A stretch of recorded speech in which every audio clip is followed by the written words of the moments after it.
que tenemos que hacer es pues no esperar que nos llegue ese evento traumático, ese evento complicado para hacer filosofía. Todos los días se pueden hacer filosofía. No necesariamente una filosofía basada en autores o basada en historia del pensamiento filosófico, sino en nuestro día a día, nuestro quehacer. Eso es un primer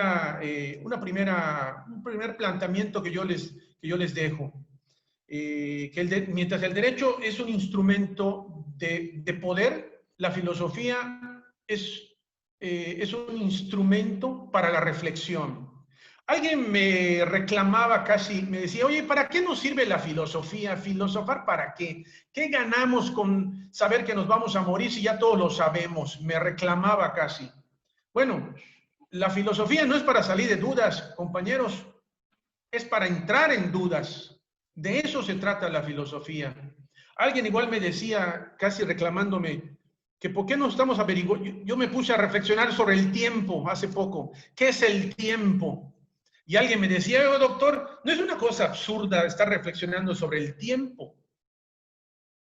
Vamos a hacer cosas que sean productivas, que sean... Bueno, es que la filosofía se trata exactamente de eso, de reflexionar cosas que desde nuestra vida diaria, nuestra vida ordinaria, se trata de que a veces no las dimensionamos. Por ejemplo, alguien me puede decir qué es el tiempo. El tiempo lo estudió San Agustín. San Agustín es un autor de 350 después de Cristo. Es un autor de la época antigua. No había empezado la Edad Media. Y ya San Agustín decía que el pasado, pues todo es pasado y el presente es efímero, el futuro nunca llega, porque en el momento que el futuro nos alcance, pues ya deja de ser futuro. Entonces, pues es un concepto un tanto complicado el tiempo, ¿no? El tiempo es de esos conceptos que todos sabemos lo que significan, pero cuando nos los preguntan, ya no los podemos explicar. San Agustín decía, el tiempo, si nadie me lo pregunta, sí lo sé. Si alguien me lo pregunta, ya no lo sé. ¿Qué es el tiempo? Entonces, de eso se trata la filosofía. Lo que la gente no ha entendido es que la filosofía se trata de eso. Filosofar para salir de dudas, no. Filosofar para entrar en dudas. Precisamente de eso se trata la filosofía. Bueno, entonces ya hecha esta primera aseveración, vamos a ver si podemos ahora empezar con estas reflexiones sobre derecho. Yo entiendo que nuestros compañeros, hay muchos abogados excelsos, el maestro Omar, el abogado Monroy, que son abogados de abolengo, el propio doctor Octavio Pérez y tantos, y el maestro Eduardo García, mucha gente que son expertos en derecho, pero hay otras personas que nos acompañan que pues no son expertos en derecho, tienen otra formación profesional. Y entonces quiero empezar a abordar el tema del derecho tratando de hacer lo más simple que se pueda. Hay una gran discusión sobre el derecho de que los abogados y los que han estudiado la filosofía del derecho, que no es lo mismo que derecho y filosofía, o sea, son dos cosas diferentes. La filosofía del derecho es la reflexión sobre principios o conceptos que tienen que ver con la libertad, que tienen que ver con la justicia, que tienen que ver con la equidad, que tienen que ver con una serie de categorías que los abogados, por nuestra naturaleza, siempre estamos estudiando. Pero entonces son cosas diferentes, ¿no? Esta primera percepción del derecho entre lo jusnatural y lo juspositivo es un tema que viene de discusión antigua, desde mucho tiempo atrás. Para muchos el derecho es algo inherente al ser humano. Es decir, para los naturalistas, que luego van a convertirse en justnaturalistas, el derecho es per se del ser humano, del hombre. No es el Estado el que le confiere esos derechos, sino el hombre, por el simple hecho de ser humano, tiene derechos. Tiene derecho a la libertad, tiene derecho a la igualdad, tiene derecho a la solidaridad. Es decir, una serie de conceptos jurídicos por el simple hecho de ser hombre. Y en el caso de los positivistas dicen, no, eso es literatura. El único derecho que existe es el derecho creado por el Estado. Es el derecho elaborado, es el derecho que ha pasado por un proceso de creación de una norma, por un proceso judicial, como puede ser incluso la jurisprudencia, que ha pasado un proceso de, digamos, de validez para que sea vinculante, para que sea obligatorio. Entonces, si se dan cuenta, entre esas dos grandes corrientes hay un debate. Finalmente, creo que teóricamente ganó el justnaturalismo. Hoy el positivismo jurídico, llamado justpositivismo, pues ha quedado derrotado teóricamente por el justnaturalismo. El justnaturalismo es dualista, el justpositivismo es monista. ¿Por qué el justnaturalismo es dualista? Porque acepta la existencia de un derecho positivo, pero lo antepone. En cambio, en el caso del derecho natural, en cambio del derecho positivo, no. El derecho positivo no acepta la existencia de un derecho natural, sino únicamente es monista, porque dice que el único derecho que existe es el creado por el Estado. Y si el Estado no te lo da, no es derecho en ese sentido. Esta percepción, esta discusión, ya ha sido una discusión superada teóricamente. Sin embargo, gran parte de nuestras instituciones jurídicas están permeadas de gran positivismo, de un gran positivismo. Es decir, después de muchos años de sostener al positivismo jurídico, se permeó el sistema de positivismo. Veíamos un Kelsen, que es el autor del positivismo, o uno de los pioneros del positivismo, es decir, querías Kelsen, que es un autor del siglo XX, finales del siglo XX, 1960, 1970, que él tiene una teoría que se llama la teoría pura del derecho. ¿Qué es lo que dice Kelsen? Kelsen lo que hace es aislar el derecho de las demás materias. Es decir, el derecho es una materia químicamente pura, decía Kelsen.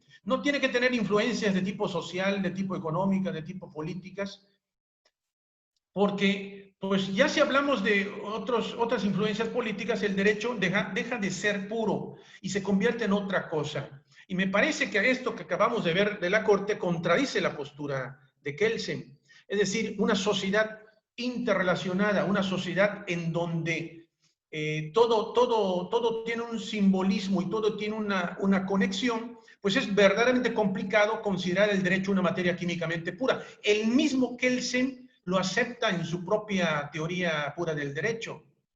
El derecho refleja, dice Modesto Seara Vázquez, el rector de la Universidad del Mar, dice, el derecho refleja más las relaciones del poder, más que las aspiraciones de justicia. Y esto me parece que lo podemos sentenciar hoy día todos los ciudadanos de a pie, que el derecho es un producto de las relaciones del poder, es el reflejo de las relaciones del poder, más que una aspiración de justicia. Incluso hay una definición muy americana que dice que el derecho, que la justicia es lo que desayunó un juez por la mañana. Es una justicia, es un concepto de derecho pues bastante positivista, ¿no? Proveniente de un autor norteamericano. Entonces, vamos a ver si puedo ponerles la presentación que había preparado para que tengan ustedes una idea y pueda ser más entretenida esta ponencia. Ahí está. Alguien me ayudó. Muchas gracias. Están viendo allá Derecho y Filosofía y Democracia, ¿verdad? Sí se ve. Ok. Vamos a la otra transparencia. Bueno, el problema del derecho tiene que ver igual con el problema de la justicia. Yo decía, derecho y justicia. La justicia no es más que una versión, perdón, el derecho no es más que una versión de la justicia. Esa es otra definición que yo les propongo. El derecho no es más que una versión de la justicia.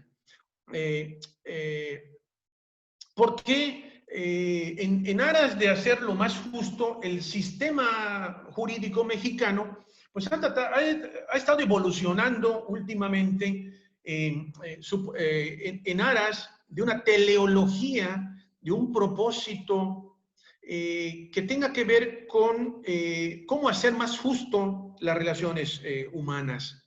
A la otra transparencia.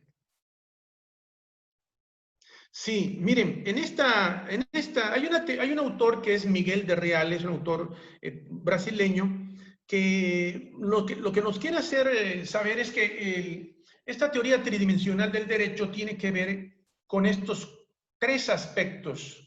El derecho como valor, el derecho que recoge un concepto axiológico, que tiene que ver con una filosofía y una política jurídica. La axiología, acuérdense ustedes, que es el estudio, es la parte de la filosofía que se encarga del estudio de los valores. Valores que luego vamos a ir tocando en otras transparencias. El hecho es la cuestión de la etnología, que es ese estudio de las costumbres y de la cultura, de la historia y de la sociología. Eso es lo que nos da los hechos. Y finalmente la norma, que es propiamente la ciencia jurídica, que ya se nos presenta, que ha recogido un valor, que ha recogido una situación de hecho. Hay un autor, si me parece, volvemos a la transparencia, a mi imagen, por favor.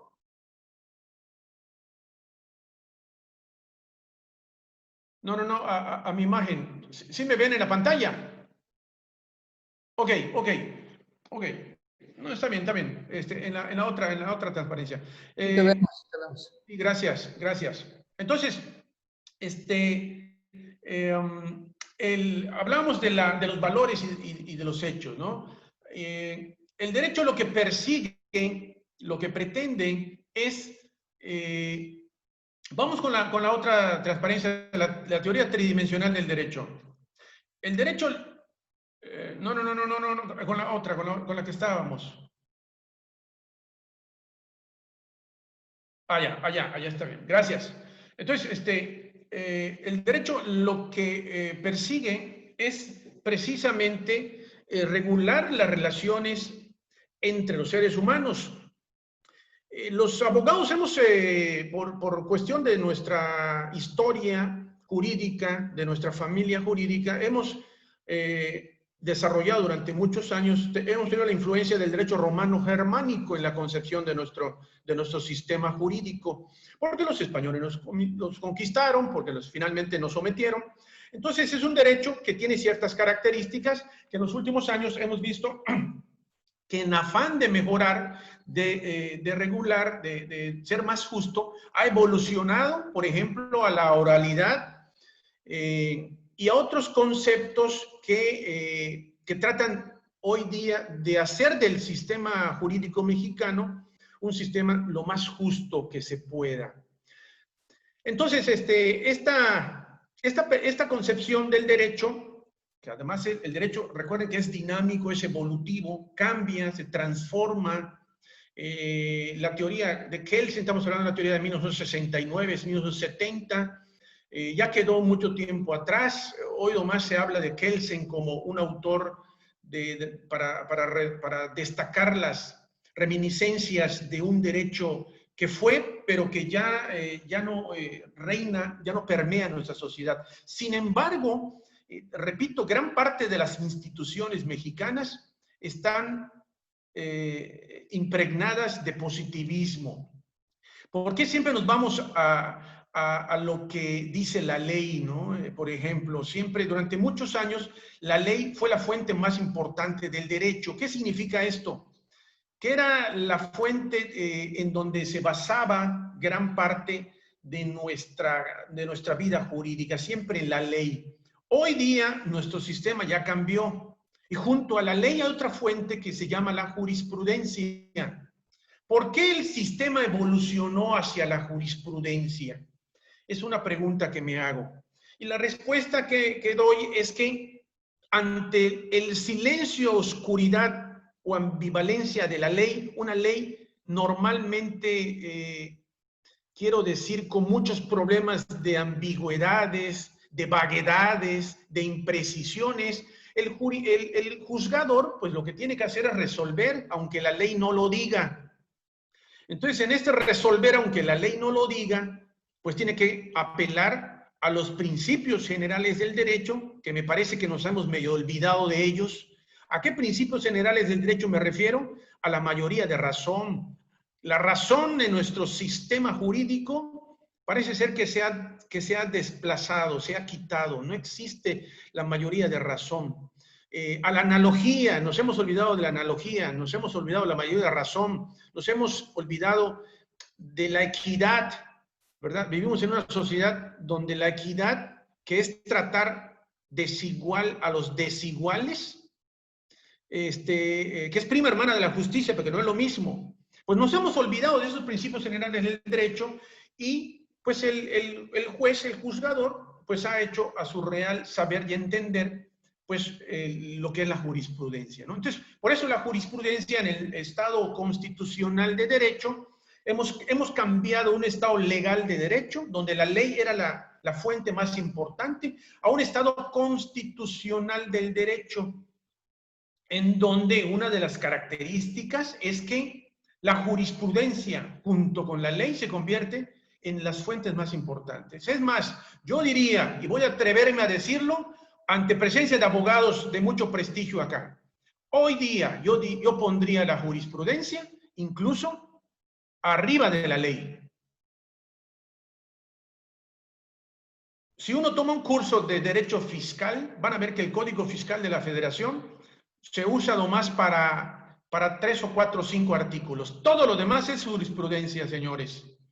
Si uno ve ahorita cuando se declara constitucional una disposición de la Constitución, pues hay que ir a lo que piensan los señores jueces, los señores ministros de la Corte.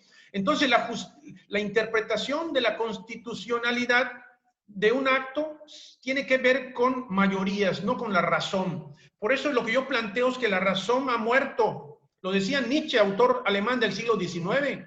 La razón ha muerto y nosotros la hemos matado, dice Nietzsche. Bueno, él se refería a Dios, ¿no? Pero no el Dios omnipotente, no el Dios absoluto, sino el Dios de la razón. Lo que Nietzsche hace es un adelanto a la posmodernidad que inicia de 1980. O sea, Nietzsche lo dice en el siglo XIX, en 1880 o 1860.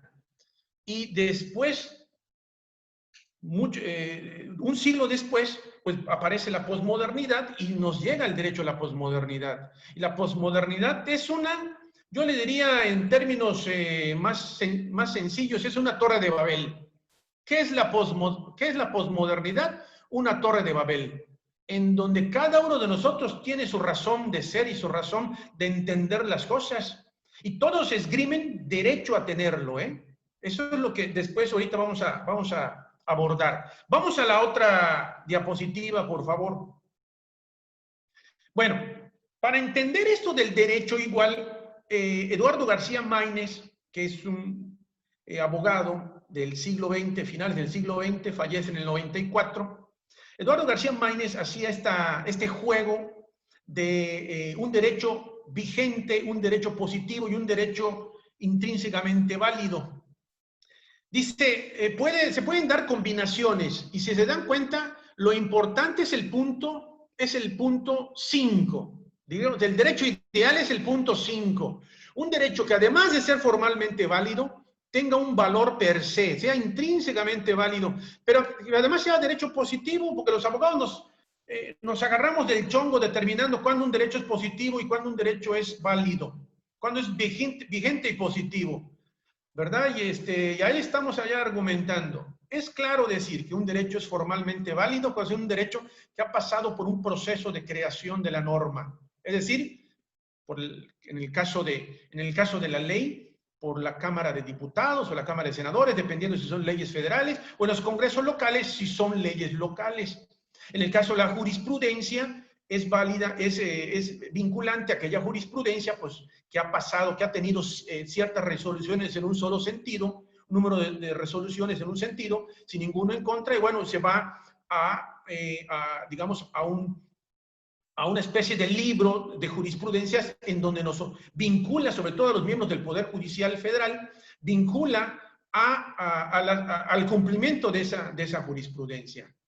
Las otras fuentes del derecho que conocemos me parecen que son fuentes que los que estudiamos derecho hace en el siglo XX, formalmente derecho, pues nos decían los maestros, son fuentes del derecho, la doctrina es fuente del derecho. Pues sí, la doctrina es una fuente del derecho que algunos, e incluso algunos abogados, utilizan doctrina en sus demandas, pero no es una, digamos, no es una fuente que sea, que presione, pues, al objetivo del que promueve algo, ¿no? O sea, te da como una referencia para que te da una cierta solidez a una acción que el abogado litigante pretende, ¿no? En el caso de la costumbre no es fuente importante en nuestro derecho. Es más, yo sacaría la costumbre como fuente de derecho. La costumbre del derecho administrativo es muy vaga, no existe, porque contra la observancia de la ley no se puede escribir uso o práctica en contrario. Es decir, el derecho administrativo, que es el derecho de las autoridades, es el derecho de la administración pública, la costumbre juega un papel casi nada, muy fuera. Entonces ya nos quedan pocas fuentes del derecho. Los principios generales del derecho pues nos ayudan, sobre todo a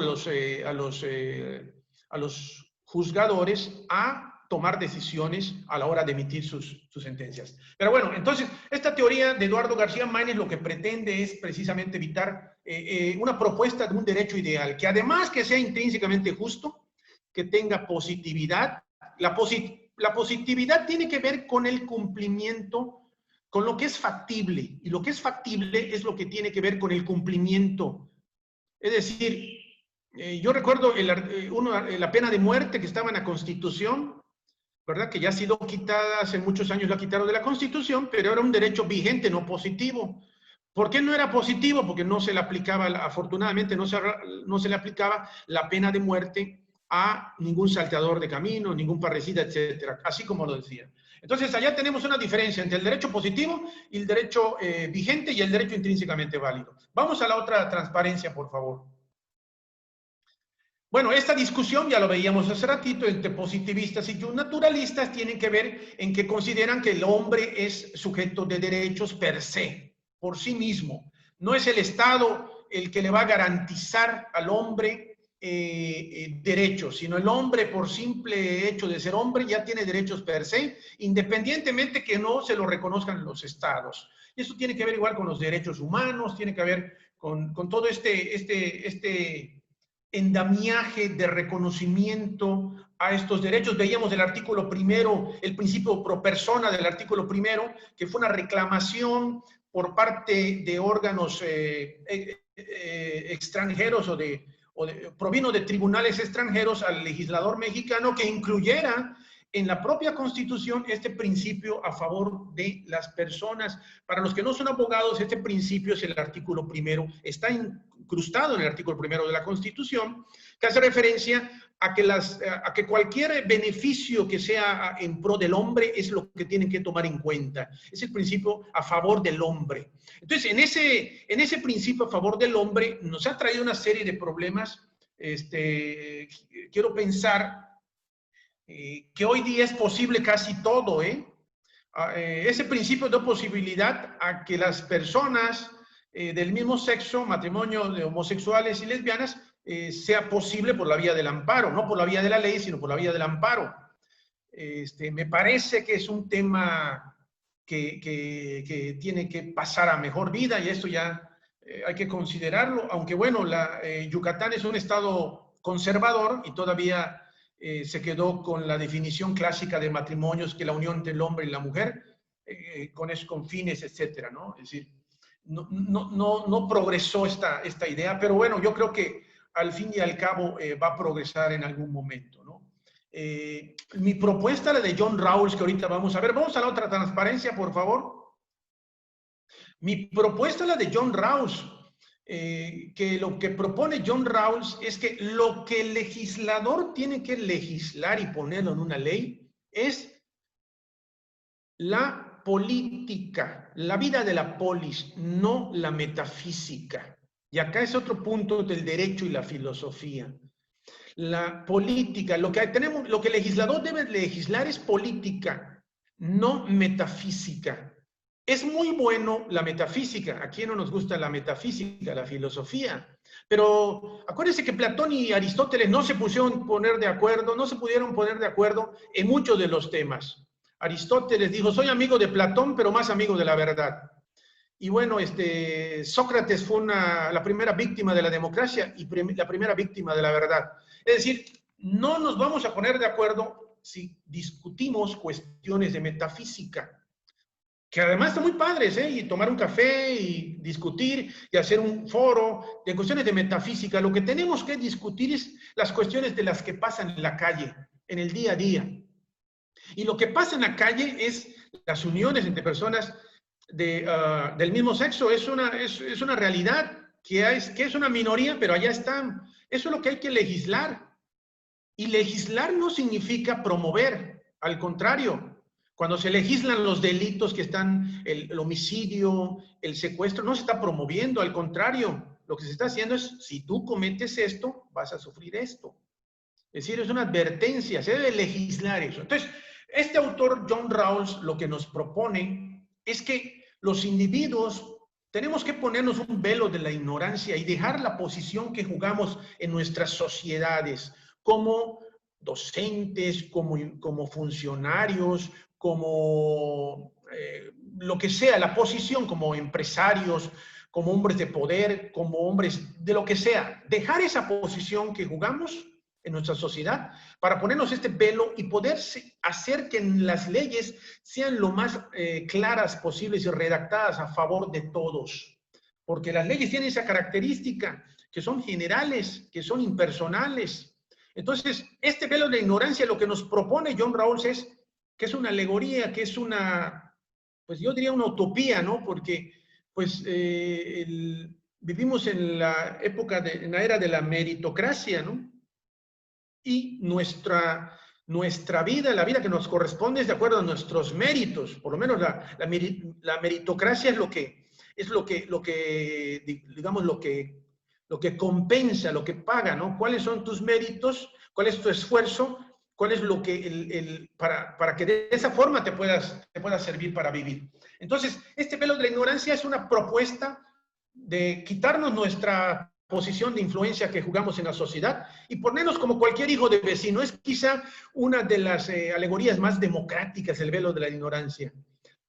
El velo de la ignorancia es viajar en el autobús. El velo de la ignorancia es subirte al metro. El velo de la ignorancia es hacer lo que hacen todas las personas de a pie, de comunes y corrientes, para que realmente tú entiendas cuáles son las necesidades de los demás y no vivir de tus privilegios, de los privilegios que te puede haber dado una posición, digamos, profesional o de otra naturaleza. Esa es la que propone John Rawls. Vamos a la otra transparencia. Bueno, en busca de un sistema jurídico más justo, en los últimos, yo diría, 10, 12 años, se ha ido generando unos análisis y una serie de ideas para hacer nuestro sistema jurídico un sistema más justo. Y esto tiene que ver con el neuroderecho. No quiero abordar mucho acá porque esto nos podría dar a otra conferencia. Son muchos temas. El neuroderecho, dicho en otras palabras, no es más que considerar al ser humano un sujeto biológico, un sujeto que vivimos influenciados por neurotransmisores, por neuronas, por sustancias como dopamina, como serotonina, como otras sustancias que inciden en la forma en que nosotros actuamos. Yo veía hace unos días, bueno, se ha estado tristemente saliendo en los medios, una serie de asesinatos y de suicidios de muchas personas, jóvenes que primero matan a la novia, luego se suicidan y una serie de cosas. Bueno, el neuroderecho lo que pretende es hacer del ser humano comprender su funcionamiento biológico. Es decir, está demostrado, por ejemplo, que los que son altamente propensos al suicidio tienen bajas dosis de serotonina. ¿Qué significa esto? Significa que en un futuro sobre todo en el derecho penal, que en un futuro, a la hora de establecer una sentencia, un juez podría determinar no solamente la prisión preventiva de una persona, sino igual determinar en su propia sentencia, tomando en cuenta el neuroderecho o el neurolaw, le dicen los americanos, que es un tema que surgió en Estados Unidos. Tomar en cuenta, igual que a una persona se le suministre dosis de, ya sea de dopamina, de serotonina o de cualquier otra sustancia para mejorar su funcionamiento personal y en consecuencia su funcionamiento social. Acuérdense que los sistemas penales siempre han buscado un castigo, ¿no? Se habla igual de reinserción o de readaptación del individuo, pero en el fondo lo que se ha determinado, porque además yo no conozco a ciencia cierta alguna persona que después de pasar 30, 40 años en la cárcel salga y sea totalmente readaptado a la sociedad, ¿no? O sea, simplemente se le ha castigado por una conducta aberrante, por haber asesinado a alguien, por haber cometido una conducta aberrante de la sociedad. Entonces, lo que busca el neuroderecho, que posiblemente sea el futuro, es precisamente esto. Y además, se toma como referencia a los animales. Te repito, no voy a entrar al tema porque acá nos podemos detener mucho tiempo, pero se toma como cuenta a los animales, al funcionamiento de cómo los animales funcionan y cómo se comportan para llevarlo al tema, porque finalmente los seres humanos somos animales racionales, pero somos animales. Entonces, esa es la idea del neuroderecho. Es una propuesta para mejorar la impartición de justicia y que empieza a tomar fuerza en México, repito, a partir de hace 12, 14 años para acá. Vamos a la otra transparencia, por favor. Bueno, y esto ya lo vimos, vamos a la otra transparencia. Bueno, y finalmente llegamos a la filosofía. La filosofía, que repito, vamos a la otra transparencia, que la filosofía, repito, es no para salir de dudas, sino para entrar en dudas. El filósofo que les diga, bueno, voy a filosofar, les voy a decir dónde está todo el secreto de las categorías filosóficas, pues evidentemente que les está dando a todo lo que en el dedo, ¿no? La filosofía angustia. ¿Por qué nos angustia la filosofía? Porque es buscar un saber que nunca va a alcanzar. La filosofía no resuelve los problemas, los crea. Y alguien me reclamaba, repito, alguien me reclamaba, oiga, ¿por qué filosofa? O sea, ¿qué logra con filosofar? Pues es que precisamente de eso se trata. Filosofar para dudar, no para contestar. Buscar unas posibles respuestas a las grandes dudas existenciales. Decía Platón, ¿qué acaso el amor a la sabiduría no es una iniciación ante la muerte? Lo decía en el Fedón. Repito, ¿qué acaso el amor, se preguntaba Platón, ¿qué acaso el amor a la sabiduría no es una iniciación ante la muerte? Es decir, finalmente la filosofía es una posición ante la muerte y ante la vida. Eso es la filosofía y para eso nos sirve filosofar. Vamos a la otra. Bueno, esto ya lo veíamos, a todos nos pasa una desgracia que nos hace que empecemos a hacer una serie de reflexiones filosóficas. ¿Qué somos? ¿Hacia dónde vamos? Decía Hegel, el hombre no es lo que es y es lo que no es. El hombre no es lo que es y es lo que no es. Hegel. En aras del pensamiento, de la historia del pensamiento filosófico, siempre se ha tratado los autores siempre se han tratado de dilucidar diferentes temas. Los presocráticos hablaban del fuego, del viento, de la tierra, del agua. Sócrates, Platón y Aristóteles pues tuvieron allá discusiones sobre la justicia, sobre el amor, sobre la bondad y maldad. Después vinieron los autores de la Edad Antigua, San Agustín, de Hipona. Después viene la Edad Media, Descartes, René Descartes, en fin, Thomas Hobbes, John Locke, en fin, una serie de autores. Y finalmente los contemporáneos, apareció allá Immanuel Kant, de la Ilustración, apareció Nietzsche, apareció Carlos Marx, apareció una serie de autores hasta llegar a la época actual, donde todavía existen algunos autores como Habermas, que tiene 92, 93 años, es de los últimos autores vivos, Habermas, de la vieja escuela de Frankfurt. Vamos a la otra transparencia. Bueno, esta división entre la visión empírica y los materialistas, pues es una de las visiones más digamos, más generales de la filosofía, ¿no? Y en esto es que determinar si la realidad la podemos entender desde los sentidos o si la realidad la podemos entender desde la razón. Y en esta discusión filosófica hay autores como Kant, por ejemplo, que es el gran idealista, Immanuel Kant. Alguien decía, los poetas leen a Platón, los políticos, ánimo que se sea, los políticos a Aristóteles, los revolucionarios a Spinoza. Sí, pero y se preguntaba al final, ¿y quién lee a Kant? Los maestros de filosofía. Dice, absurda caterva. Kant es para todos. Kant es un autor de los más ricos y de los más, digamos, cuya influencia ha sido no solamente en la propia filosofía, sino en el derecho. ¿Cómo influye Kant en el derecho? Vamos a la otra transparencia. ¿Cómo influye Kant en el derecho? Kant influye en el derecho cuando en La Paz Perpetua, así se llama una obra de Kant, dice Kant, habla de imperativos categóricos, habla del deber por el deber. Dice Kant que hay principios universales que son del hombre, que son inherentes al hombre y que todo hombre bien nacido no se puede oponer a ese principio, a ese valor universal, diría Kant. ¿Quién se opone, de todos los oyentes, quién se opone a la justicia, me pregunto? ¿Alguien se opone a la justicia? ¿Alguien se opone a la libertad? Ninguna persona bien nacida se va a oponer a la libertad. Pues esa aportación es de Kant. Actúen de tal forma que sus actos tienden a convertirse en ley universal, dice Kant.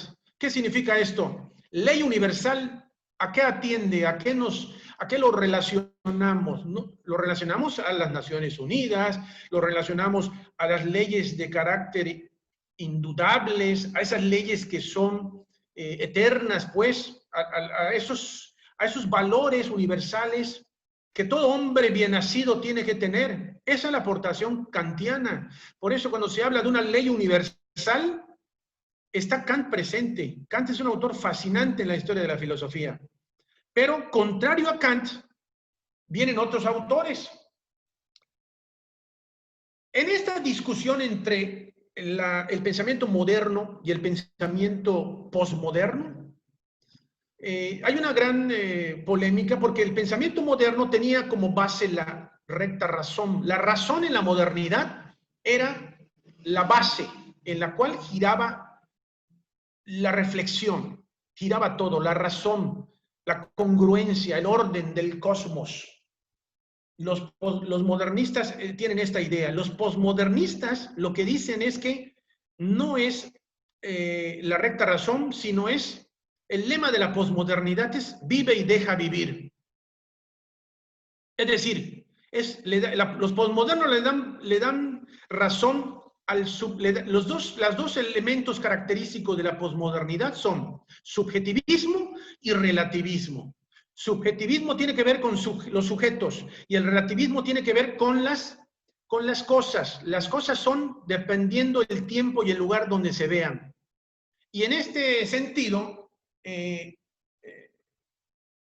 por ejemplo, la presentación hace referencia a este concepto kantiano de ilustración. El sapere aude, dice Kant, es atrévete a saber por ti mismo. Es la mayoría de edad filosófica, la mayoría de edad, digamos, moral, que tú, no el peso de los autores, sino tú mismo desarrolles lo que tú seas un libre pensador en ese sentido. A eso es la famosa frase de sapere aude de Immanuel Kant. Entonces ya tenemos allá que Kant es autor idealista. Nietzsche es contrario totalmente a Kant. De hecho, Nietzsche critica, Federico Nietzsche, autor alemán del siglo XIX, de finales del siglo XIX, que muere en 1900, Nietzsche es un crítico de Kant. Incluso por momentos hay como una especie de animadversión muy marcada de Nietzsche contra Kant, diciéndole ese señor moralista, ¿no? Porque además Nietzsche le echa la culpa a Sócrates y a Platón y a Kant, todas esas cuestiones de la moral. Para Nietzsche, la moral cristiana, específicamente la moral cristiana, esta idea de que, que las buenas personas, de que el reino de los cielos es del, como dicen, de los pobres de espíritu, toda esta idea tiene que ver con una trama que han ido gestando los propios individuos como un contrapeso de su posición. Dice, no tiene nada que ver la gente que no estudia, los débiles, todo este concepto, ¿no? Entonces, esto nomás es un trama, dice Nietzsche. Es un trama que han ido gestando estas gentes para una especie de poderse enfrentar a los que no tienen esas características, a los que estudian, a los que se preparan, a los que ven la vida como un reto, a los que ven las cosas para salir adelante, siempre la fuerza, ¿no? Claro, esta teoría de la fuerza que luego el nazismo perversamente la va a tomar, porque no tiene nada que ver, el superhombre de Nietzsche no es el racista ario de Hitler. No tiene nada que ver. La hermana Elizabeth de Nietzsche utilizó la idea de su hermano del superhombre para llevar agua al molino del movimiento de Hitler del siglo XX, ¿no? Entonces vamos a la otra transparencia. La filosofía posmoderna es una corriente filosófica que asume que se han sobrepasado. Sí, ya voy terminando ya. Que han sobrepasado las ideas que han caracterizado la modernidad de la Ilustración. Entonces, el posmodernismo lo predice Nietzsche, y el modernismo es una corriente del pensamiento filosófico que se genera más o menos en la década de los 80, con la caída del muro de Berlín, con una serie de razonamientos que van a ir dando posibilidades a libertades y a formas en que las personas, vamos a la otra presentación, y a las posibilidades de que las personas puedan tener razón desde su óptica muy particular. José Ortega Gasset dice que el hombre vulgar, reconociéndose vulgar, asume derecho a la vulgaridad y reclama el derecho a ser vulgar. Hay una frase de Nietzsche que es: despojado de mi último velo de ilusión, contemplo con terror el vacío. Pero todavía me aferro a la existencia, pues el hecho solo de vivir es lo único que nos queda en el destrozado panorama del intelecto. Es decir, la razón ha muerto para Nietzsche, porque cada uno de nosotros, dice Nietzsche, va a tener su razón y va a tener derecho a tener su razón. Por eso hoy día vemos cómo existe el poliamor, en donde puede ser no solamente 2 personas, sino un grupo de 3 o de 4 personas viviendo como si se tratase de un matrimonio. Se le llama trieja. Ya no es pareja, ahora es trieja. Yo no sé dónde nos va a llevar esto, ¿eh? Tengo muchas dudas de esto. Ya no es un tema de calidad, recuerden, ya no es un tema de calidad. Ahora se trata de un tema de cantidad. Yo creo que el tema de la calidad me parece que va a pasar ya no es entre hombre y mujer, sino ahora ya va a ser entre cuántos van a poder hacer parejas o triejas o cuartriejas o como Maluma, ¿no? Felices los 4. Es decir, no sé hasta dónde va a llegar esto. Vamos a las demás transparencias, por favor. Esto dice, no hay hechos morales, solo interpretación moral de los hechos, dice Nietzsche. Es decir, lo que era inmoral hace algunos años, hoy día puede ya no serlo, ¿verdad? No hay hechos, solo interpretaciones. El mundo es un constante interpretar, el mundo se ha convertido en fábula. Yo les pregunto a ustedes, compañeros, ¿no es esto de los hechos morales, que el mundo es un constante interpretable? Esto que acabamos de ver de la Corte, de interpretar algo tan sencillo como que la justicia no ha lugar a las voluntades populares. Es decir, el cumplimiento de la ley no depende de una voluntad popular. Así de fácil. Yo no veo más razonamientos más que ese. Vamos a la otra transparencia, por favor. Bueno, el gitano se fue a confesar, pero el cura precavido comenzó a preguntarle si conocía los mandamientos de la ley de Dios, a lo que el gitano respondió: "Miste padre, yo le iba a aprender, pero he escuchado el rum rum que los iban a quitar". José Ortega Gasset, La rebelión de las masas. Yo me pregunto, ¿no es este acaso el problema actual del hombre? Que ya que ya todo es susceptible a ser quitado, cambiado, modificado. El mundo pareciera que está al revés. Nietzsche lo dice como la transvaloración de los valores, la transmutación de los valores. Los valores que están arriba deberían estar abajo y los que están abajo deberían estar arriba. Es decir, es el mundo pero al revés. Cuando vemos que unos chavitos influencers quieren promocionar acá las pirámides y los pueblos mágicos y no conocen absolutamente nada de historia. Es que ¿en qué mundo estamos empezando a vivir? Los trolls, o sea, toda esta cuestión del ciberespacio que ya nos está, y la fama, ¿no? Decía Hobbes, la disputa entre los hombres es el deseo de fama. Los hombres quieren tener fama, porque al parecer, ten fama y vas a poder hacer lo que tú quieras, porque la fama te da una posibilidad que no tienen los demás, que no son famosos. Vamos a la otra transparencia. Bueno, esa es la pregunta no es esta la situación presente del mundo, dice Ortega Gasset. Ortega Gasset, que escribió la Rebelión de las Masas en 1925, por ahí. Vamos a la otra transparencia. Bueno, y finalmente Carlos Marx, que es un autor el más denostado, es Carlos Marx. Se hizo del marxismo un deporte intelectual nacional. Pegarle a Carlos Marx es lo más cotidiano que pueda haber. Pero muchas de las frases de Carlos Marx están todavía, me parece que están presentes. Yo creo que para hablar de Marx hay que quitarnos de prejuicios, compañeros. Quitarnos de prejuicios. Dicen que es más fácil pulverizar un átomo con prejuicio. Que cuando lo sacas por la puerta, los prejuicios se regresan por la ventana. Es decir, esto de la lucha de clases como motor de la historia me parece que sigue estando presente en las sociedades, para bien o para mal. Platón lo dijo en la República cuando hablaba de los filósofos, de los guerreros y de los artesanos. Octavio Paz lo dijo en El laberinto de la soledad, con los chingones y los chingados. Ahorita ahí están los chairos y los fifís. Es decir, la sociedad es la lucha de clases, el motor de la historia. Esa es una frase atribuida a Carlos Marx. Para hablar de Marx hay que quitarnos de prejuicios. No porque hables de Marx vas a ser marxista. Es como querer si hablar de la religión o de Dios, seas un ferviente de los que van a misa. Eso hay que quitarlo. Vamos a la otra transparencia. No es la conciencia social la que determina nuestra forma de vida, dice Marx, sino nuestra forma de vida determina nuestra conciencia social. Nuestra forma en que vivimos determina lo que pensamos para Marx. Y me parece que gran parte de nuestra realidad así funciona. Es decir, pensamos lo que vivimos y no pensamos cómo vivimos. Esa es una idea marxista, me parece que está presente, salvo la mejor opinión de ustedes. Vamos a la otra transparencia. Bueno, ese es quizá el resumen del pensamiento marxista. Los filósofos no han hecho más que interpretar de diversas formas el mundo, pero de lo que se trata es de transformarlo. Una filosofía que no transforme, y yo me quedo con esto, una filosofía que no transforme, que no cambie para bien, no sirve para nada, diría Marx.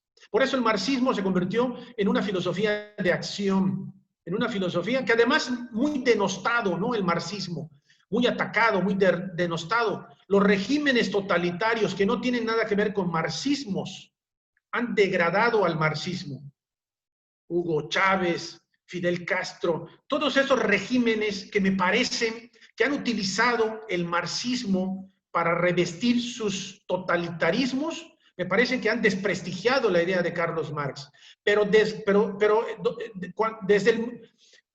la idea es que cuando en el mundo todavía exista diferencias entre pobres y ricos, entre los que tienen todo y los que nomás tienen lo necesario para sobrevivir, allá está la idea de Carlos Marx. Yo no quiero ofender a nadie, pero me parece que Jesucristo es uno de los primeros marxistas en ese sentido. O marxista era cristiano, ¿no? En ese sentido. Porque ya luego Marx se va a meter con la religión y ya se va por otro camino, ¿no? ¿Qué más? Otra transparencia, por favor. Bueno, Diógenes el Cínico, eso es un personajazo en la historia del pensamiento filosófico, y no me quiero tardar mucho, pero Diógenes el Cínico es un filósofo, no fue un filósofo formal, fue un tipo que vivía en las calles, pero creo que tiene algún argumento de solidez y nos enseña muchas cosas. Por ejemplo, hay una anécdota donde Diógenes vivía en ese tonel y donde se acerca Alejandro Magno, el gran guerrero, el hijo de Filipo de Macedonia. Además, Filipo de Macedonia, acuérdense que le había contratado a Aristóteles para que enseñara al niño filosofía. Entonces resulta ser que va Alejandro Magno, porque había escuchado hablar mucho de Diógenes el can, le decían Diógenes el perro, y le pregunta, sintiéndose político, le dice, Diógenes, ¿qué te puedo yo hacer? ¿Qué te puedo yo ayudar? Y le responde Diógenes, quitarte porque me tapas el sol. Se dice luego que Alejandro Magno regresó a su actividad y algún día le preguntaron si no fuese Alejandro Magno, ¿quién hubiese querido ser? Y respondió Diógenes. Entonces, ahí está la aportación de Diógenes que me parece que puede ser algo rescatable de esta idea. Vamos a la otra transparencia, por favor. Bueno, está amigo del emperador. Hay una frase incluso que le dice algún político le dice a Diógenes, Diógenes, si fueses más amigable y más cercano al emperador, no tuvieses por qué estar comiendo lentejas. Y Diógenes le responde, si tú aprendieras a comer lentejas, no serías un lambiscón del emperador, le dice. Vamos a la otra idea. Bueno, el mito de la caverna de Platón, pero creo que ya el tiempo nos está un poco agotando. Hasta se los dejo nomás para que lo tengan en cuenta, que tiene que ver con la epistemología. Si en la teoría del conocimiento, si conocemos realmente las cosas, digamos, en la realidad, o simplemente son formas ilusorias, ¿no? Son imágenes. Esto tiene que ver con el neuroderecho. ¿Verdad? ¿Qué hemos hecho? Cuando veamos todo lo que estamos viviendo ahorita dentro de 50 años, nos vamos a quizá, bueno, los que lo puedan ver, ¿no? Lo van a quizá, se van a horrorizar de las cosas que hacíamos ahora, ¿no? Vamos a continuar. Bueno, es una frase atribuida a Platón, ¿no? Hasta que los que gobiernan se convierten hasta que los filósofos se convierten en gobernantes, o los gobernantes no se conviertan en filósofos, no acabarán las miserias de los estados. Esto es un poco difícil, ¿no? Habermas dicen, fuera con esta frase, porque el filósofo no quiere ser gobernante y el gobernante menos va a convertirse en filósofo, ¿no? Entonces, es una frase así como muy utópica. Vamos a la otra. Bueno, finalmente, ya para concluir, ¿qué es la democracia? La democracia es un sistema de asegúnes, es un conflicto permanente, es un sistema de conflictos permanentes, es un sistema inacabado. Yo me quedaría con esto de sistema de conflictos permanentes. Es lo que hay que entender que es la democracia. Un sistema de conflictos permanentes. Sócrates es la primera víctima de la democracia. Acá nos podríamos tardar horas en explicar esto de Sócrates. Pero la democracia termina en demagogia porque los políticos abusan de la incapacidad política del pueblo, decía Platón.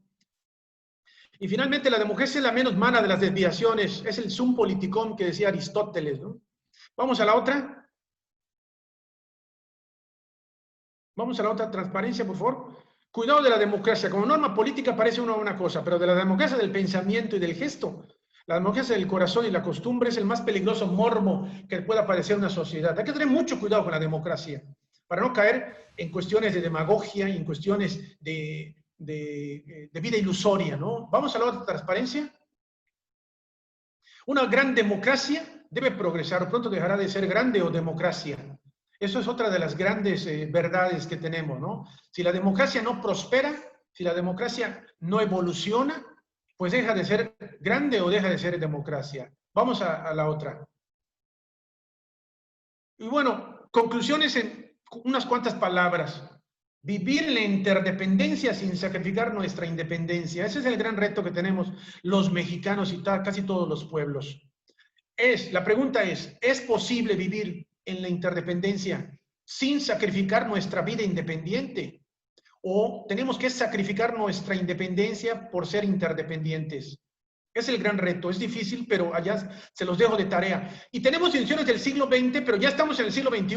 Es decir, el reto es modernizar las instituciones para que sirvan al siglo XXI y no sigan funcionando como en el siglo XX, porque el siglo XX ya hace mucho tiempo quedó atrás.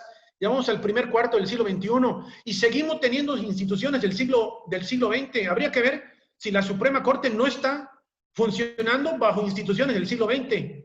Si Pemex no funciona con instituciones del siglo XX, si el Seguro Social, si el Infonavit, si toda la estructura del Estado no funciona bajo esquemas del siglo XX. Ya estamos en el siglo XXI y parece que no nos hemos dado cuenta. Y finalmente, ya para terminar, es que el futuro parece ser que nos alcanzó, sabiendo que el futuro nunca se puede alcanzar. Y lo malo que aparentemente nos alcanzó pensando en un pasado que no termina de irse y que sigue siendo un presente. Yo lo dejaría hasta allá para hacer de esto un diálogo y no solo un monólogo, doctora Alba, compañeros.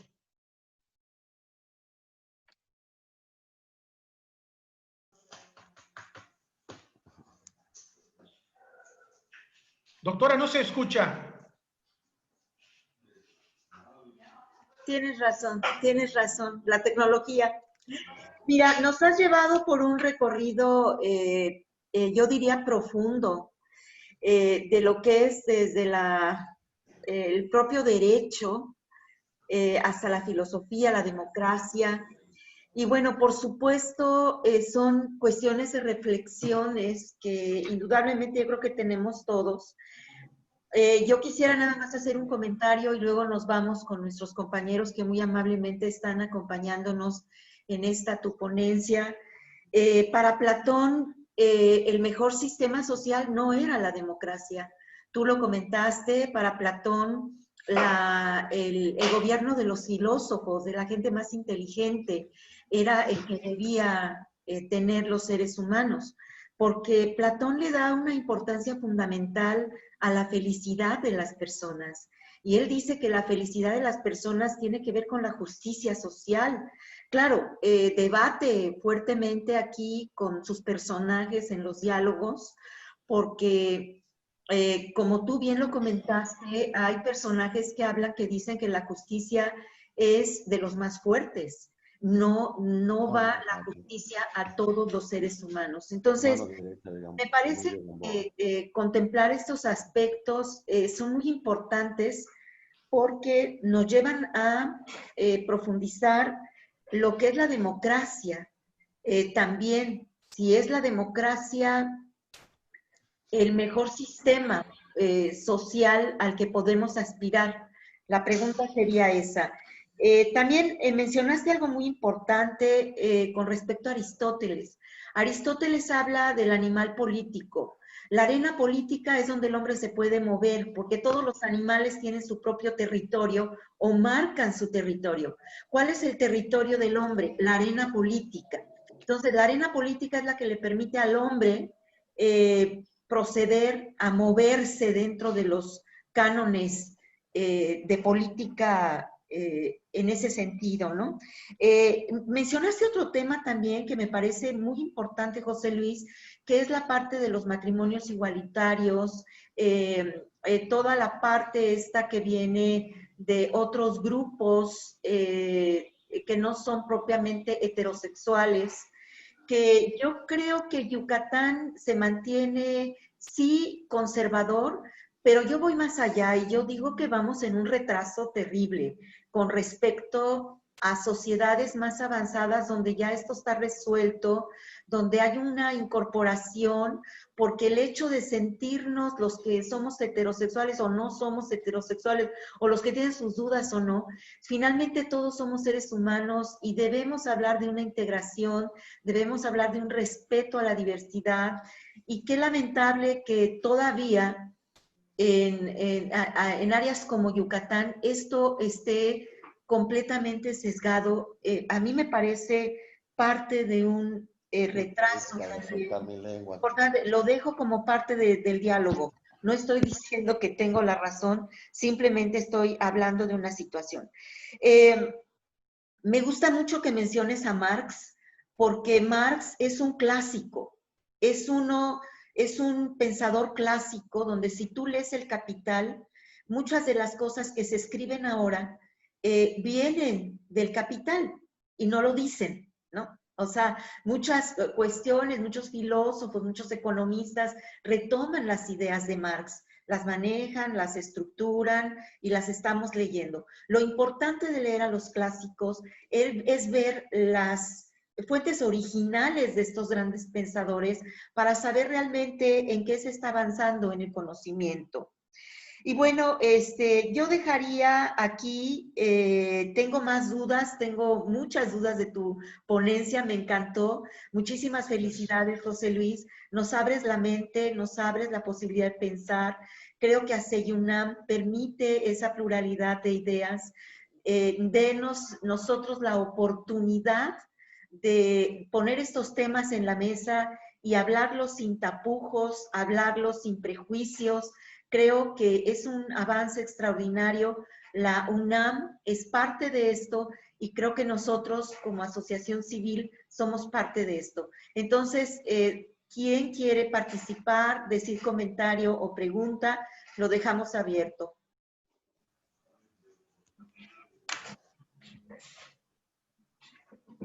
¿A dónde puedo averiguar?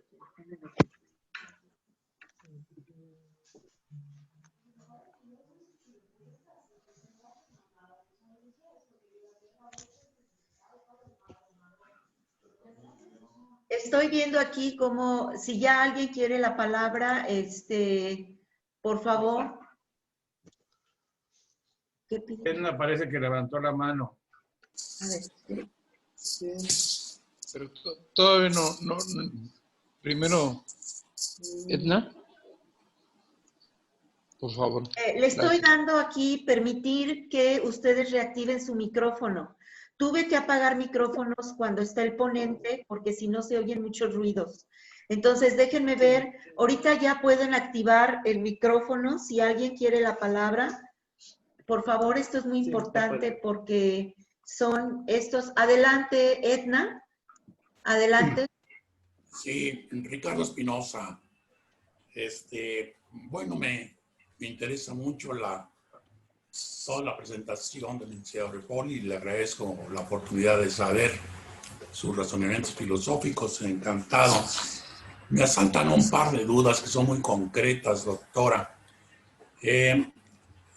Yo tengo la duda de que si el derecho impartido por seres imperfectos deja de ser derecho, es decir, no podemos confiar en él porque está impartido por seres imperfectos. Y la otra pregunta, es la primera vez que lo escucho, que el neuroderecho, que nos decía sobre las dosis bajas de serotonina y otros factores.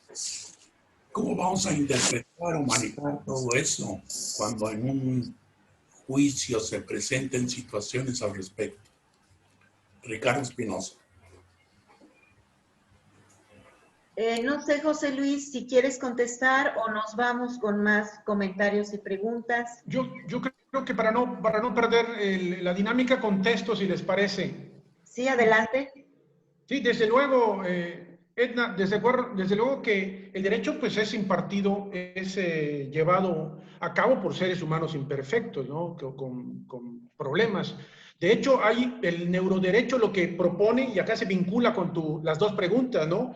Porque el neuroderecho lo que incluso se propone hay una propuesta ya por allá de hacer un estudio cerebral incluso a los que tienen cierto poder, incluso al presidente de la República, a los gobernadores de los estados. Quizá esto se puede hacer extensivo a todas las demás personas, como los ministros, como los legisladores, los senadores, los diputados, es decir, realmente que se haga un estudio cerebral, o sea, un estudio, no sé cómo llamarle, médico, biológico, digamos, de que si esas personas tienen algún problema de carácter médico, de carácter biológico, cerebral, etcétera, ¿no? Entonces es un reto, el neuroderecho es un reto. A mí me parece que todavía estamos a años luz de eso, que se va a ir abonando en los próximos años el tema del neuroderecho, que además es un tema que proviene de Estados Unidos, allá llaman neurolaw, que es la neuroley, un neuroderecho, pero quizá evolucione poco a poco en México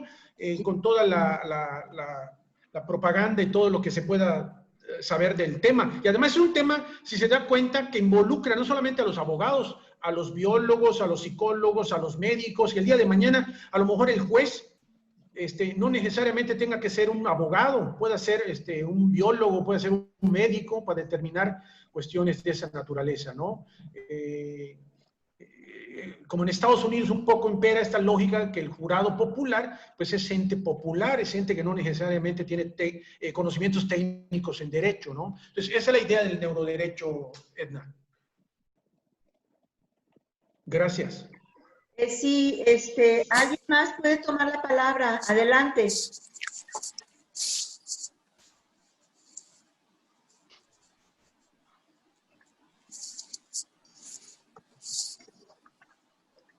A ver, ayúdame a ver si alguien repite la palabra.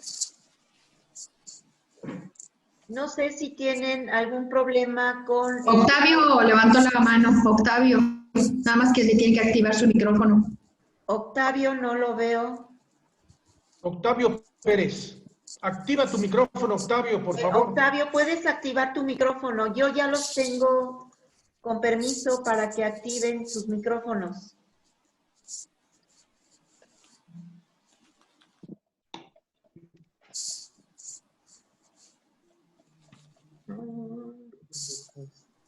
Aquí está Octavio, pero no. Ya le solicitamos, si no. No, yo creo que Octavio no, porque ya le estoy dando permiso y no. Ya lo pude activar. Ah, ok. Adelante, Octavio. No te veo. Si puedes activar tu video. ¿Está activado mi video también? Ok, ¿dónde está, hijo? A ver si me ayudas a verlo. Ok, adelante, Octavio. Buen día a todos. Felicidades, doctor, por la ponencia. Ya, te estoy viendo, Octavio. Sí, adelante. ¿Me ven? Ya, Bien. ok. Otra vez a todos, buenas tardes. Felicidades, Buenas doctor, por la ponencia. Y yo tengo una pregunta, a ver si podemos ponerla a discusión en la mesa. Yo me clasifico o me catalogo dentro de la cuestión filosófica desde el punto de vista de derecho de jus naturalista. Y esto me lleva a una serie de reflexiones, específicamente hablando de la neuroley ahora.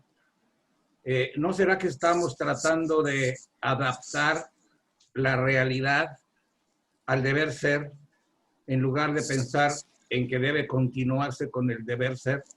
Cada vez que vamos avanzando un poco más en la ciencia, empezamos a encontrar una serie de situaciones diferentes. Y si tratáramos de explicarnos cómo se impartía la justicia en la Edad Media, bueno, nos horrorizamos. Pero ¿qué estamos haciendo ahora? Estamos adaptando las situaciones reales y ajustando de alguna manera el derecho al hecho, en lugar de conservar el deber ser como la norma. Y comparado con eso, ajustar el comportamiento humano dentro del derecho y tal vez en la justicia. Esta es una preocupación que me viene ahora porque estoy pensando que estamos llevando realmente a mover los valores a las cosas que son. Y así tenemos, por ejemplo, lo que se comentaba de los matrimonios igualitarios, que van contra la naturaleza aparentemente, sin embargo ya están aceptados y en todo el mundo sucede, etc. Entonces esa es mi preocupación, hasta qué punto el pensamiento actual está llevándonos a ajustar nuestros pensamientos hacia un deber ser, en lugar de hacer que nuestro deber ser continúe y el pensamiento se trate y el comportamiento se trate de ajustar a ellos. Es tanto. Gracias. Adelante, José Luis, si puedes abordar la respuesta. Gracias, Octavio. Has hecho dos preguntas muy buenas. Mira, empezaré con la última. Tú haces referencia a que si es o no contra naturaleza las relaciones entre personas del mismo sexo. Yo tengo mis dudas, porque a mí lo que me puede llegar a asustar es la facilidad con que los seres humanos decimos contra la naturaleza. Díganme ustedes dónde está la naturaleza. Michel Foucault, un autor del siglo XX, muere en 1984. Él es el autor que va contra la naturaleza. Tiene un libro que se llama Vigilar y Castigar. En ese libro, la historia de las prisiones, y tiene otra sobre las psiquiatrías y la historia de las clínicas y la locura. En ese libro, Michel Foucault hace referencia a varias cosas, ¿no? Y entre las cosas que dice es que la naturaleza humana es tan disímbola que en aras de decir que no se puede argumentar, no se le puede dar un sustento argumentativo a la naturaleza para fincar una relación social. Eso es lo que dice Foucault. Hay incluso en YouTube un video, una discusión entre Michel Foucault y Noam Chomsky, en donde finalmente Noam Chomsky acepta que Foucault tiene razón, pero lo condiciona. Dice, sí está bien el señor Foucault, pero yo le tendría que poner estas condiciones para que lo que él plantea esté correcto, que la discusión es sobre la naturaleza humana. Es decir, hablar en nombre de la naturaleza para fundar, para motivar, para exponer un argumento de carácter social o jurídico me parece un riesgo. Es decir, la naturaleza humana pues es complicada, es disímbola. Es complicado este tema, Octavio. Entonces, yo tendría muchas dudas en torno al tema de la naturaleza. En cuanto al deber ser y ser, pues esto es una idea de Kant, es el idealismo kantiano, ¿verdad? Si lo que tenemos que hacer, si las cosas pueden ser planteadas desde lo ideal, o si es la realidad lo que vamos a plantear. Mi postura sería, Octavio, regulemos en ley, regulemos en nuestra vida social y jurídica todo aquello que ocurre en la sociedad, política, no metafísica. Porque ya cuando abordamos el tema de la metafísica, es cuando ya entramos a problemas, como yo decía en exposición.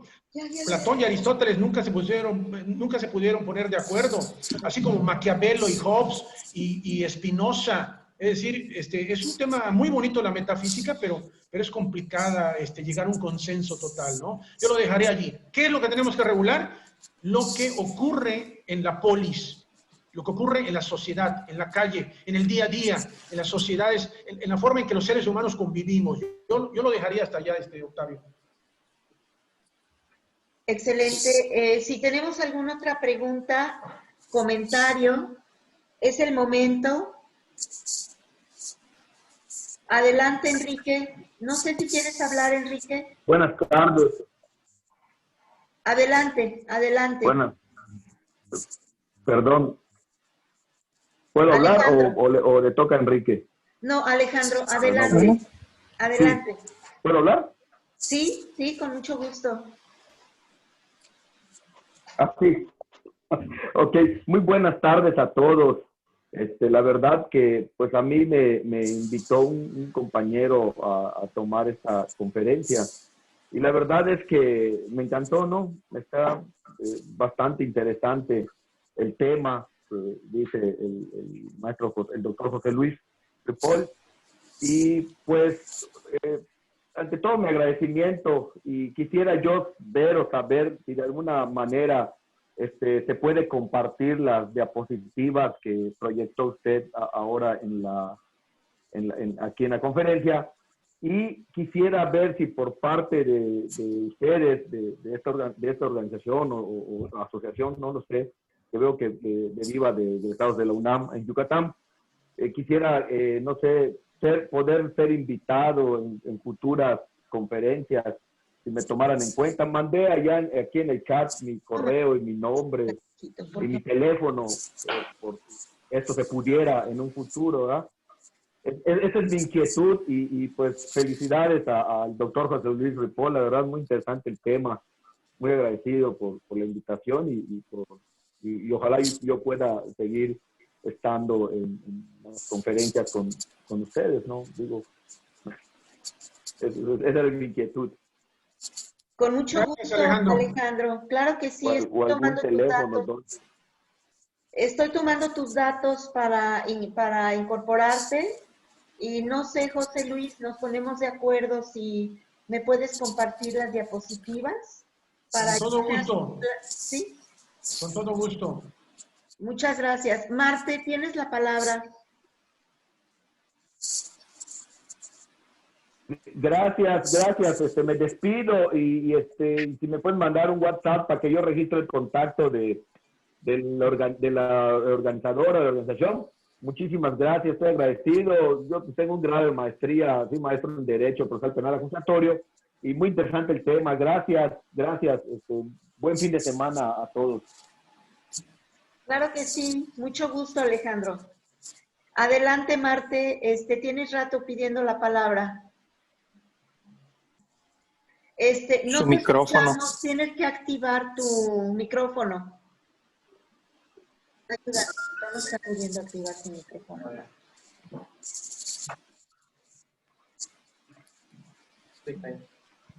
Es Marte, ¿verdad? Marte, a ver, Marte, déjame ver.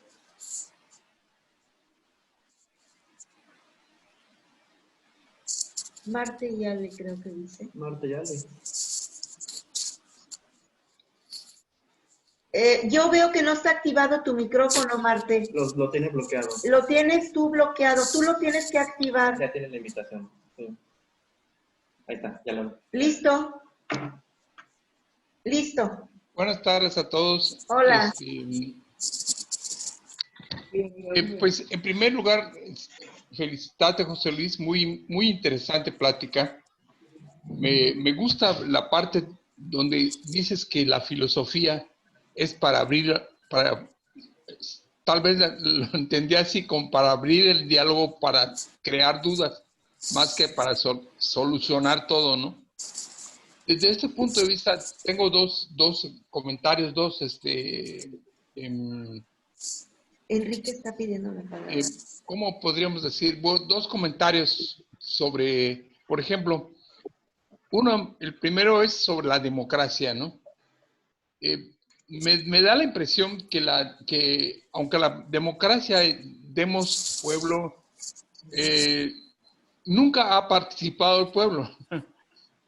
Los orígenes de la democracia no son la participación del pueblo, son la participación de ciertos importantes del pueblo. Los mismos griegos iban a la hora, los importantes, a votar, pero las mujeres no tenían derecho a votar, los esclavos tampoco, nada más los que ellos escogían para participar, ¿no? Más claro está con los romanos, en que se crean unas élites que gobiernan que gobiernan, que es lo que hasta ahora llevamos. Son élites las que gobiernan a nombre del pueblo, porque son escogidos, en comillas, por el pueblo para representarlo y tomar decisiones por ellos. Entonces, desde ese punto de vista, nunca ha existido y no existe la democracia, ¿no? Si a estas élites les aumentas los partidos que, como dice, parten la decisión, y siempre habrá, si el partido en el poder define A, inmediatamente de la oposición define B. Entonces, nunca podría, por ejemplo, un gobierno definir algo, porque siempre habrá quien no está de acuerdo con eso, que no tiene que ver nada con el pueblo. El pueblo es subjetivo, es un personaje que existe, como tú comentas, o tal vez no lo comentaste, pero existe en el discurso del demagogo, ¿verdad? Yo soy un representante del pueblo, pero el pueblo no existe. Esa es mi primer duda. Y mi segundo comentario es acerca del concepto de Marx. Yo soy economista, y pues en la escuela de economía, la facultad de economía, pues éramos muy afectos a estudiar a Marx. Es más, nosotros en aquella época pensábamos que tal vez el marxismo sería el que dominaría al mundo. Ya te estoy hablando desde luego de pre-muro de Berlín, ¿no? Bueno, la discusión acerca del marxismo te lleva a un punto muy clave, que es el modo de producción. Y el modo de la producción se basa en la dialéctica. O sea, es una lucha de contrarios lo que hace hacer el modo de producción, como tú comentabas muy atinadamente, la lucha de clases. Pero más allá de la lucha de clases es la contradicción entre los factores productivos de la producción y los que se apropian de los factores productivos. Digamos, las fuerzas productivas, que son los proletarios, los obreros, los que le dan el plusvalor al producto, y por otro lado los dueños de los medios de producción, que son los que se apropian del plusvalor. Esto, aunque tal vez sea una verdad perogrullo, sigue siendo muy actual. No importa cuál es el sistema que se lleva a cabo. Me decía un amigo cuando estábamos en la facultad, decía, es que el capitalismo es la explotación del hombre por el hombre, y en el socialismo es al revés, ¿no? Alguien está compartiendo su pantalla. O sea, finalmente ambas modos de producción se basan en la contradicción de las fuerzas productivas y los dueños de los medios de producción. Por eso creo yo que, independiente de lo subjetivo, de lo neural, todo esto, tienen un andamiaje muy claro, muy, si quieres, simple, pero además muy duro, lo que encadena la producción y por ende la economía y el modo de pensar. Y de ahí se deriva todo, como decía otro compañero, del modo de pensar se va adaptando el derecho, ¿no? El derecho como derecho, y hablo tal vez con mis amigos que estudiaban derecho, tienen una definición muy clara, muy concreta, pero ya en la realidad el juzgador o el juzgador va adaptándose a lo que está de moda, aunque para unos sea aberrante lo que está pensando, él intenta ponerse al nivel de lo que está. Y entre otras palabras, para hasta por demagogia, si quieres. Pero todo esto viene por el modo de producción. Claro. Gracias. Sí, si me permite, Marte, con tu primera reflexión te voy a decir que las democracias frágiles le pasan lo que las bicicletas. Repito, a las democracias frágiles le pasa lo que las bicicletas. Si se detienen, se caen. Y dos ideas del marxismo. Se dice que el marxismo, la crítica al marxismo es que el marxismo va contra la patria, ¿no? Es una idea generalizada. Y lo que dice Marx en el Manifiesto Comunista es que, al contrario, la patria el marxismo está a favor de la patria, porque, de hecho, al inicio del manifiesto dice Marx, un fantasma recorre Europa, el fantasma del comunismo, ¿no? Y lo que llama la atención, ¿a qué se refiere con el fantasma? ¿Qué es el fantasma?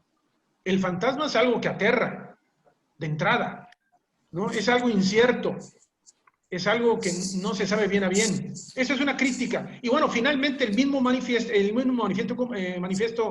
comunista termina: proletarios del mundo unidos, así termina, así empieza y así termina el famoso manifiesto comunista, ¿no? Esos son los dos comentarios que te puedo hacer. Y sí, efectivamente, este enfrentamiento entre factores de la producción, por un lado el capital y por otro lado el trabajador, hay que entenderlo que así es su naturaleza. El trabajador lo que quiere es trabajar menos y ganar más, y el patrón lo que quiere es hacer que trabajen más y pagarles menos. O sea, esa es una disputa histórica, ¿no?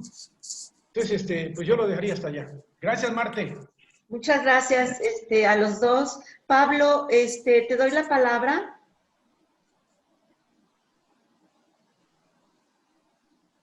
Gracias, a nuestra presidenta Alvarota.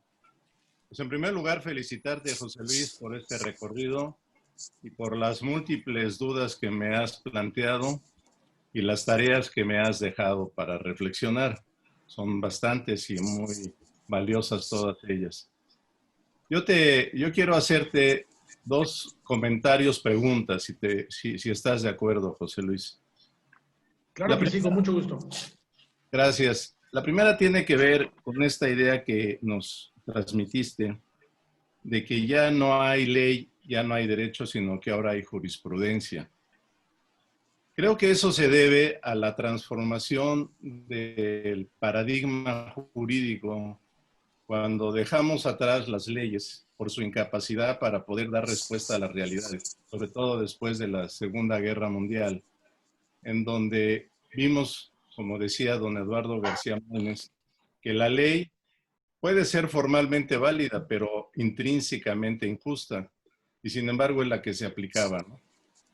Entonces, surge toda esta transformación de que en lugar de reglas, en lugar de leyes, se establezcan principios rectores de la convivencia humana.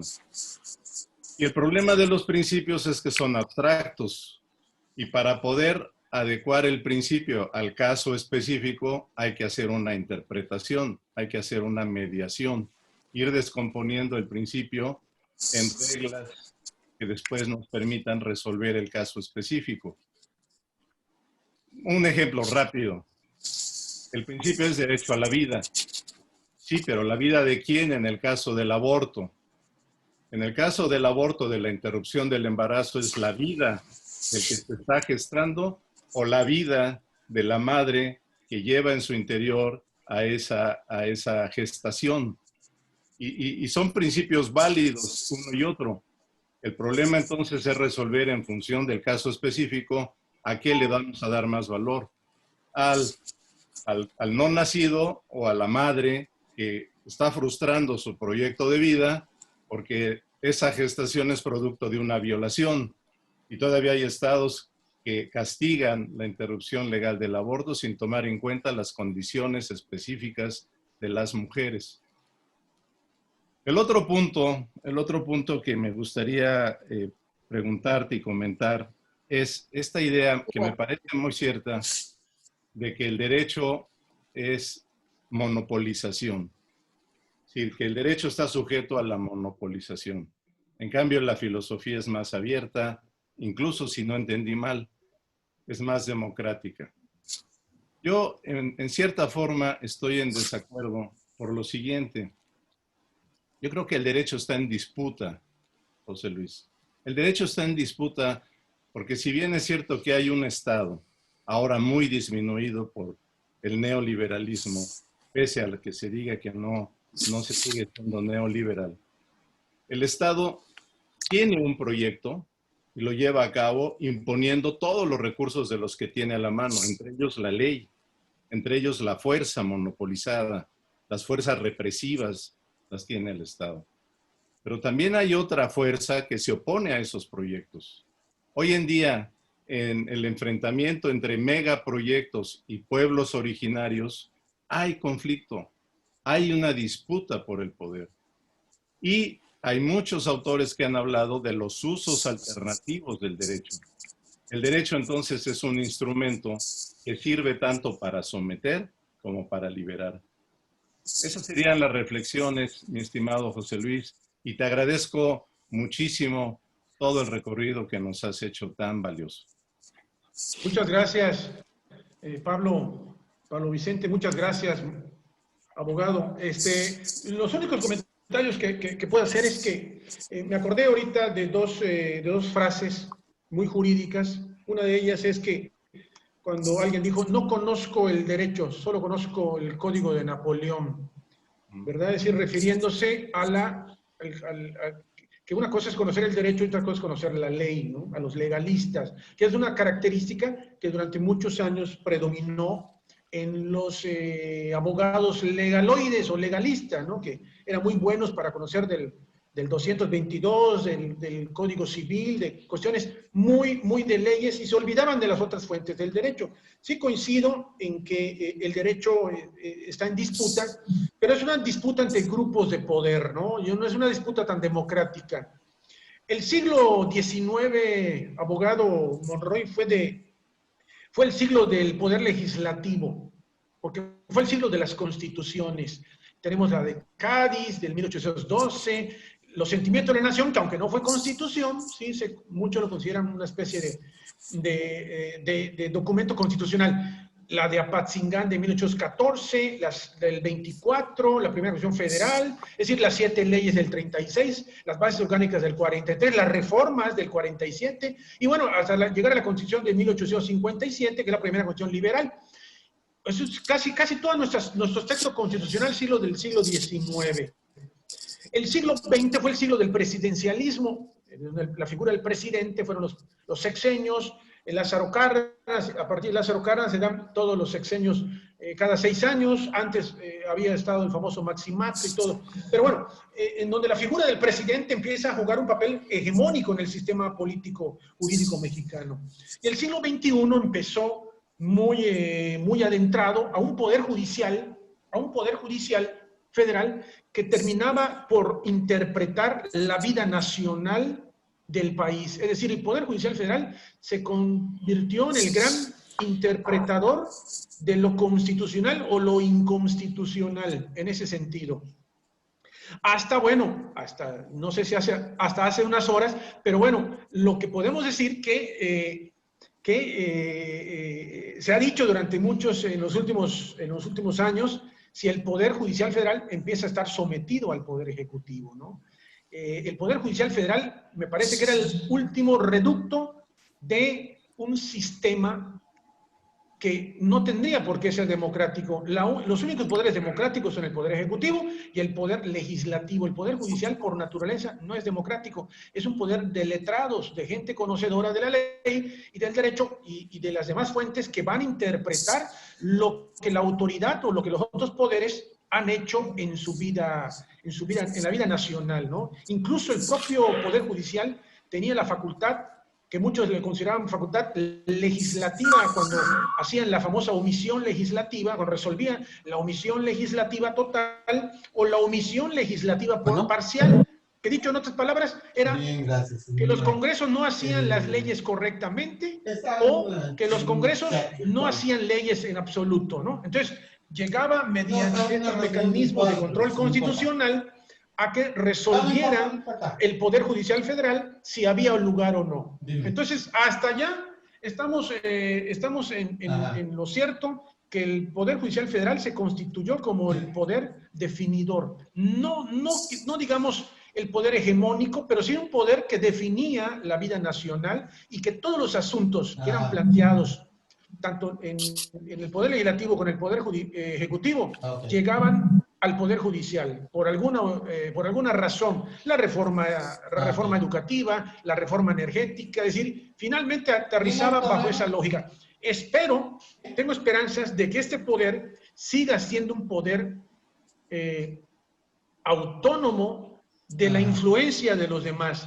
Los hechos de los últimos días no nos permiten tener esta confianza en este poder de esta forma, porque nos han demostrado, por lo menos los hechos, así lo estoy interpretando, que es un poder en donde la mano del Ejecutivo ya se nota.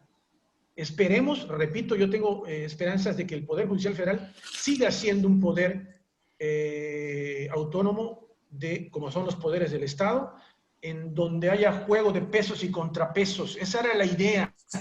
Un juego de pesos y contrapesos que teóricamente así fue planteado, pero que en los hechos duros posiblemente nunca se ha dado y que ha sido, a pesar que ya no tenemos un sistema presidencialista, sigue en gran parte comportándose bajo esa premisa. Esos son los únicos comentarios que puedo hacer, distinguido maestro Monroy. Me parece que por allá puede ir el sistema, ¿no?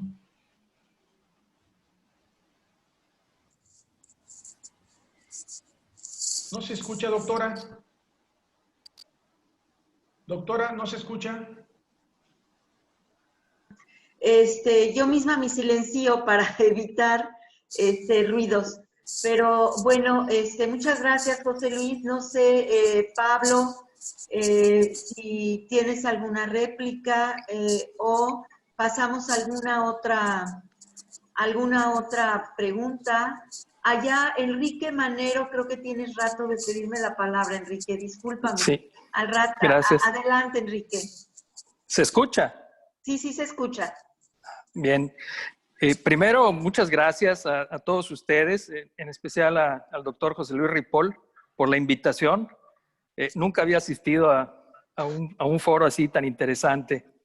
Y pues muchas gracias por esa invitación y al doctor por este recorrido tan interesante que nos ha dado en un tema tan actual. Yo soy ingeniero civil de origen y esta reflexión me trae también que la subjetividad, creo, la subjetividad y la relatividad de la que hablaste, José Luis, han llegado para quedarse. Dentro de la filosofía, la física también ha sufrido una transformación histórica. Y tenemos filósofos como Newton y como Galileo, en cuyas épocas la física era totalmente determinista, ¿sí? Se aplicaba una fuerza, pues había unos ciertos efectos. Y ya al día de hoy, la mecánica cuántica y la física cuántica han llevado a una ciencia tan especial como la física a ser subjetiva. Incluso los últimos experimentos en mecánica cuántica, hace algunos años ya, dependen del observador. Esto ya es algo que hasta hace algunos años hubiera sonado increíble, ¿no? Sí se sigue escuchando. Sí, bueno. Así que el punto número uno es, tenemos una ciencia como la física, que en física cuántica ya es subjetiva. Si nos vamos a adentrarnos en la metafísica, incluso el tiempo, el tiempo ya es algo que puede llegar a ser subjetivo. Cuando en la época de Kant, pues eran intuiciones, el tiempo y el espacio, que eran casi inamovibles y de las que nos hacíamos o las que nos fijábamos para poder determinar lo demás.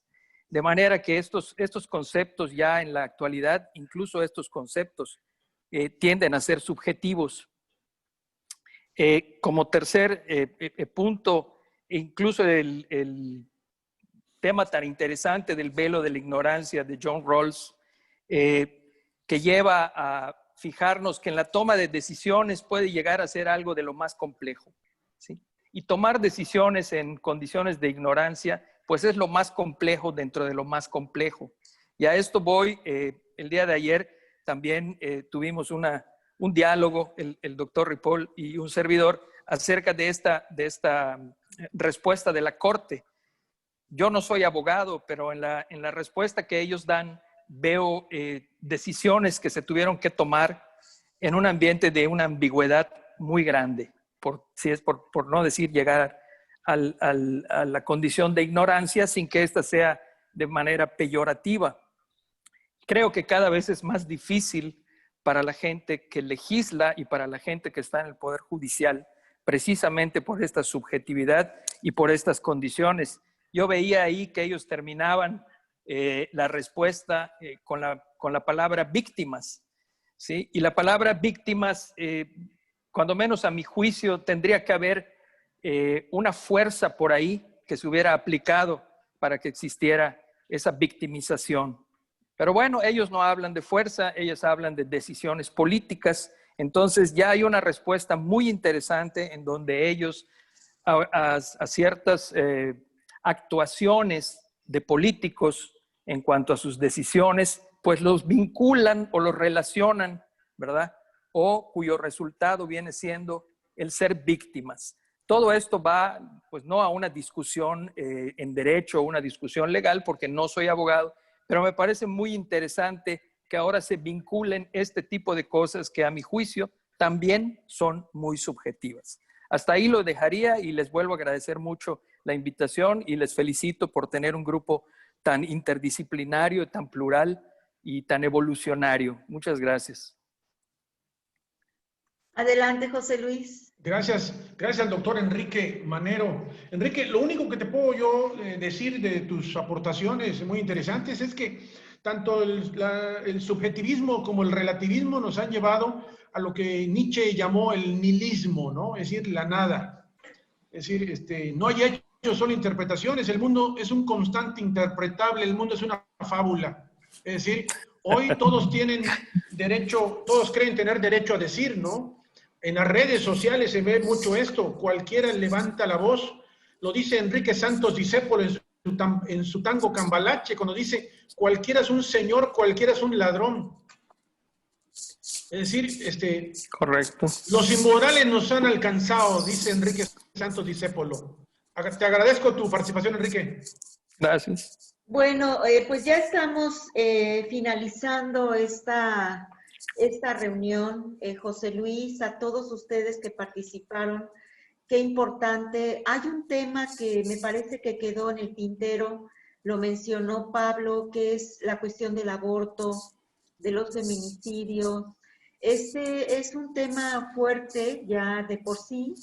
Siempre he pensado que el aborto es un tema de salud pública, por supuesto, más complejo, tiene que ver con una espiritualidad, tiene que ver con elementos médicos mucho más complejos, pero ante todo es un problema de salud pública para las mujeres que se enfrentan a esta situación.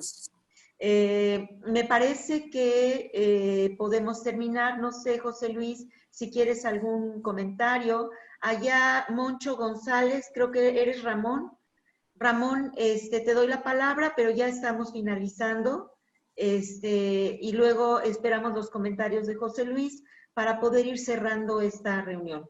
Adelante, Ramón, por favor. No sé si se escucha. Sí se escucha. Sí. Ah, bien. Mira, yo había tomado algunas notas de todo lo que tú has dicho. La verdad se me hace muy interesante y le encuentro algunas relaciones con otros elementos. Yo creo que había 3 puntos que me importaban.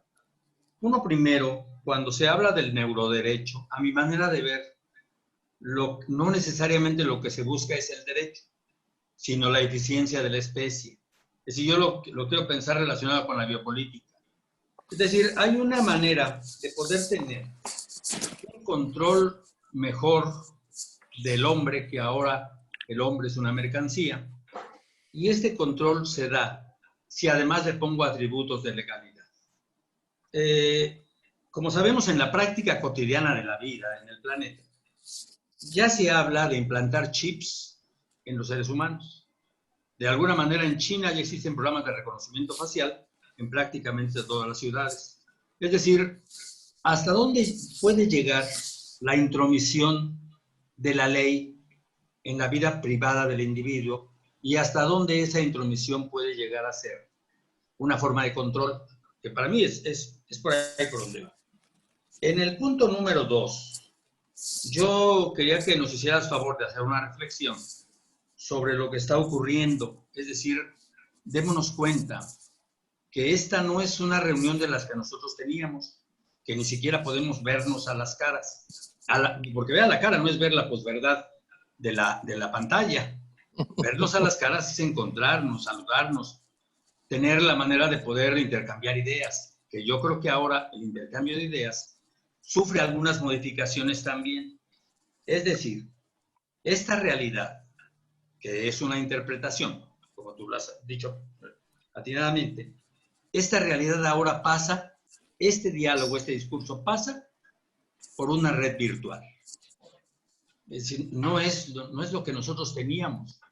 Parece ser que muchos de los fundamentos que teníamos, de lo que hablábamos, hasta el mes de febrero, sufrieron una enorme ruptura y nos encontramos en otra realidad.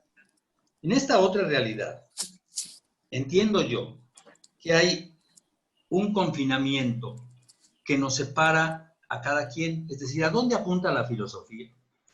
En este sentido, cuando lo social es una construcción virtual, y cuando nos mete en la interioridad de las preguntas de nuestra propia existencia. ¿A dónde apunta todo esto?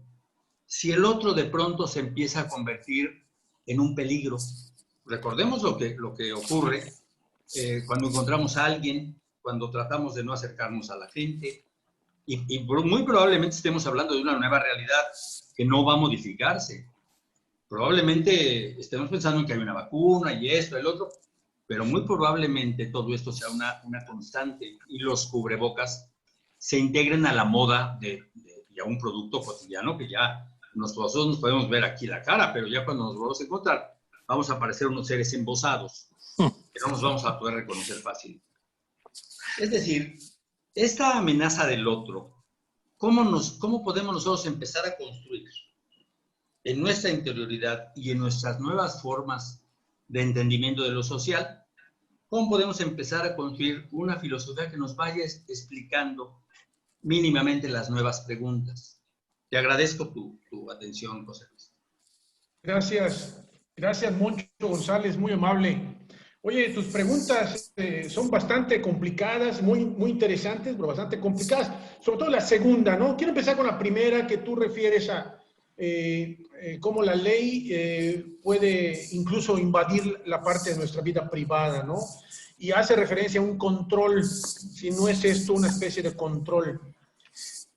Yo hablaba en mi presentación de Michel Foucault, que él es el filósofo del poder, porque lo que sostiene es que efectivamente esta idea de control está presente en el Estado y en muchas instituciones de nuestra vida social. Es decir, incluso Michel Foucault hace referencia a universidades, ¿eh? Las universidades no potencializan a los alumnos, dice Foucault. Al contrario, los minimizan, los controlan. Los hospitales, ¿cuándo estamos ante un loco y cuándo estamos ante un cuerdo? Decía Foucault. Es que la locura es un concepto social. No es tan determinado científicamente. La ironía del pensamiento de Foucault, déjenme decirles, fue que él decía en 1800, acuérdense que en 1980, 1975, aparece el SIDA.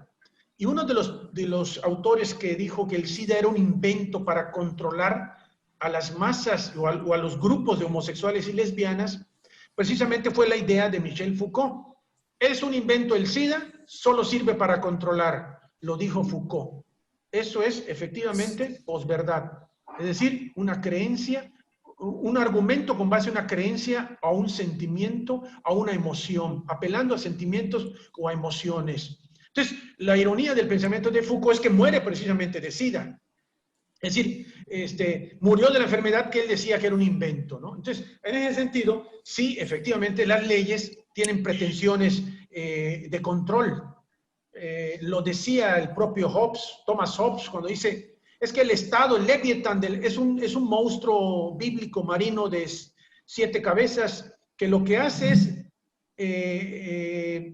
poner el orden entre los seres humanos para que no nos matemos entre nosotros, ¿no? Decía Hobbes.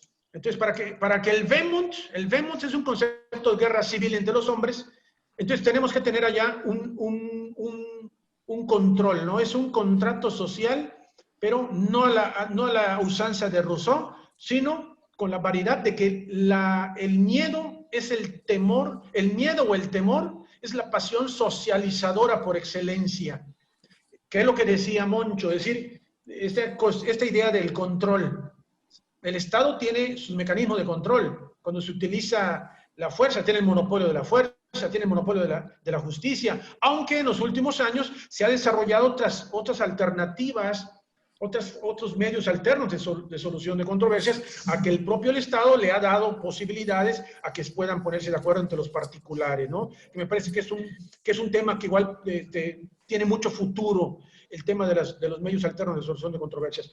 Pero ese es el primer comentario que te puedo hacer, Moncho. Y en cuanto al segundo, efectivamente, esta pandemia nos ha hecho aislarnos, ¿no? Pero ese aislamiento me parece que no es un aislamiento nos ha generado cierta solidaridad, ¿no? Somos aislados por conveniencia y por utilitarismo, porque si no nos aislamos, nos contagiamos. Y si nos contagiamos, pues la posibilidad de que nos vayamos de este mundo es alto, ¿no? Entonces, me parece que hay que esperar que las aguas se calmen, que esta enfermedad se quite, sí, es que sí. para poder hacer una reflexión ya no impregnada de la propia pandemia que estamos viviendo. No quiero apresurarme en una definición filosófica, pero me parece que esta conveniencia de aislamiento no es tan, es solidaria, pero por un utilitarismo, y el utilitarismo es evitar el contagio en nuestra propia vida, ¿no? Por eso nos hemos aislado. Somos solidarios en aislamiento, pero es una solidaridad muy utilitarista. Esa es la reflexión que te puedo hacer, Moncho González. Ojalá te haya quedado más o menos claro, o te responda de alguna otra forma a tus preguntas. Bueno, no sé, Ramón, si cerramos. Bueno, hay otro tema importante que es la pandemia y las consecuencias, implicaciones de la pandemia. Ayer escuchaba que Donald Trump tiene coronavirus. Al parecer también su esposa se contagió. Entonces la Casa Blanca está en una situación muy delicada, en unos momentos en que Donald Trump también está pues ya en elecciones, los procesos electorales, ¿no? Una situación delicada para el mundo, para todos. La pandemia pues nos va a dejar una experiencia fuerte en muchos sentidos.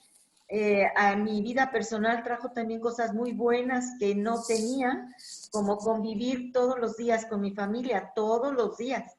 Aprendí a conocer mucho mejor a mis hijos, porque ahora no puedo salir de la casa y tengo que conocerlos, tratarlos, ellos también me conocen más. Creo que la pandemia deja un azulejo de colores extraordinario. Creo que un tema también en el tintero va a ser la pandemia COVID-19 y todos los efectos que nos están dejando a todos. Indudablemente hay unos que son terribles, como la devastación económica, que la estamos viviendo también, pero también hay otros que creo que deberían en su momento rescatarse. José Luis, ¿quieres cerrar con algún comentario? Ya estamos cerrando, por favor. Pues nada, doctora, únicamente agradecerles a todos su presencia. Veo a la doctora Fabiola Rosa Vigil, que es una notaria muy prestigiada en Honduras, en Centroamérica. Muchas gracias a todos. A Eduardo, que quería hacer una pregunta, pero creo que el tiempo ya no nos dio. A Pablo, a todos, en fin. Muchas gracias a todos y ojalá que todas estas reflexiones que yo he hecho no las hago con el afán de únicamente de decirles la verdad total y absoluta, que no la tengo, nadie la tiene, solamente para incitarlos, para invitarlos a seguir reflexionando y a seguir haciendo filosofía. Muchas gracias a todos. Hasta luego, muchas gracias. ¿Cómo no? Bueno, me despido de todos ustedes agradeciendo de manera especial a José Luis esta maravillosa intervención que tuviste, José Luis, y a todos ustedes, sus preguntas, su interés. Muchísimas gracias y nos estaremos viendo con otros temas que desde luego tenemos que estar tratando entre todos. Que tengan muy bonito fin de semana y cuídense mucho. Hasta luego. Hasta luego. Muchas gracias.